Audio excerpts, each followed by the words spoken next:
Remember, 2025 is right down the corner.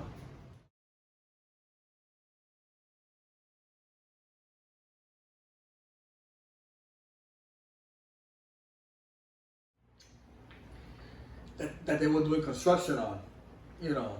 So then most of the M trains actually were running on the sea line. The R160s that were there was running on the sea temporarily for a few months.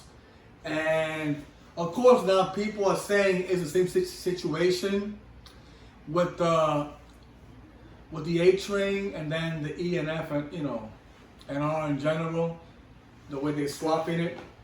But yeah, they're doing it for CPTC purposes, but at the same time they are testing the trains in Queensboro because remember, we got the option 1 order that's coming up. Option 2 still hasn't been purchased yet, so that one is still pending because remember, the MTA was having an issue regarding to the congestion pricing, so they had to put the option 2 order in pause, just like all the other future projects that they also have, like 2nd Avenue, Phase 2, and in regards to accessibility, etc. But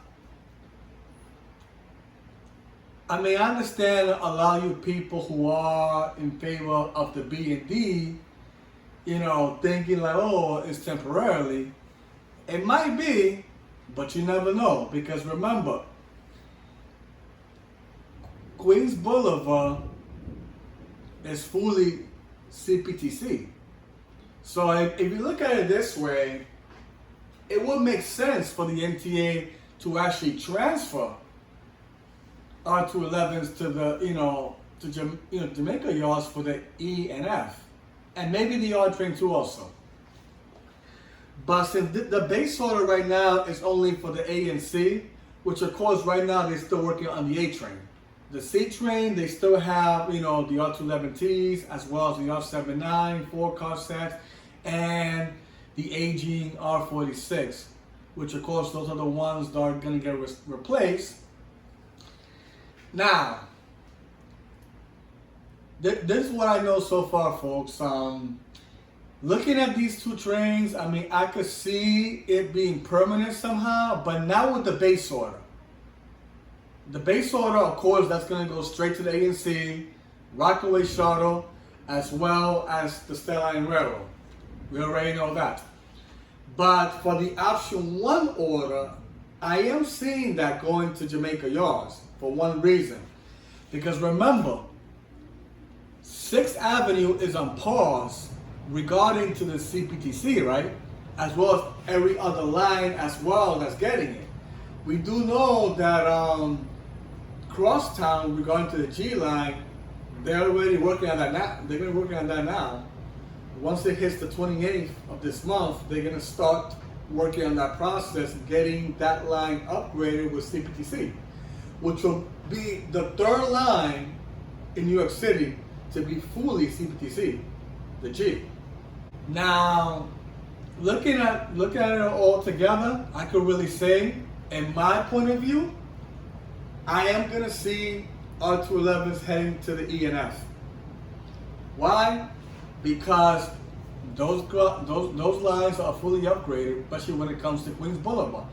And remember, the Curva Line 2 also is getting CPTC as well. They're working on that too also now.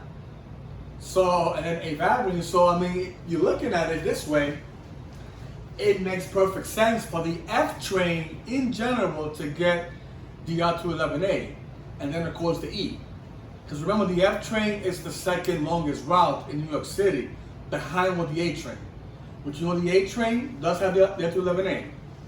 The only issue is that they not fully NTT yet, because they're still getting, the deliveries coming up in regards to it. I mean, right now they have about 19 cars right now, 19 sets. Because we do know that one of them is already in Jamaica yards, which will be the fleet of 4230 to 4239. That 10-car set is parked in Jamaica, which is one of the cars that has been doing testing for CPTC. But remember, folks, this swap is also used to train the crew in Jamaica as well to be certified for the R211. Remember that too also, folks. So yeah, there's a lot of factors going on in regards to the swap. I mean, I know some people disagree in regards to not being permanent, and then some are saying that it's temporarily.